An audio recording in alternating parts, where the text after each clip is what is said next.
গালির জবাবে দোয়া হবে আমাদের কর্মসূচি ইনশাল্লাহ। আপনাদের প্রতি অনুরোধ, জনগণের ভালোবাসা ও সহানুভূতি দেখে জামায়াতে ইসলামীকে যারা গালি দেয় তাদের গালির জবাব দেওয়ার কোনো প্রয়োজন নেই। তাদের জন্য মহান প্রভুর দরবারে কল্যাণের দোয়া করুন। জামায়াতে ইসলামীকে নিয়ে সমালোচনা ও কটূক্তির ঝড়ের মধ্যে এমনই এক বার্তা দিয়েছেন সংগঠনটির আমির ডাক্তার শফিকুর রহমান। 23 সেপ্টেম্বর ফেসবুকে নিজ ভেরিফাইড আইডিতে দেওয়া এক পোস্টে এ বার্তা দেন তিনি।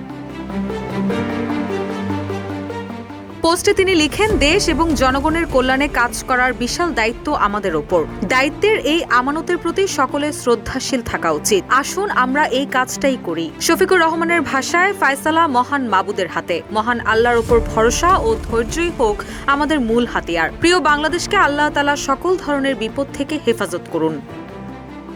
রুশা সুর, নিউজ ডেস্ক, ইত্তেফাক।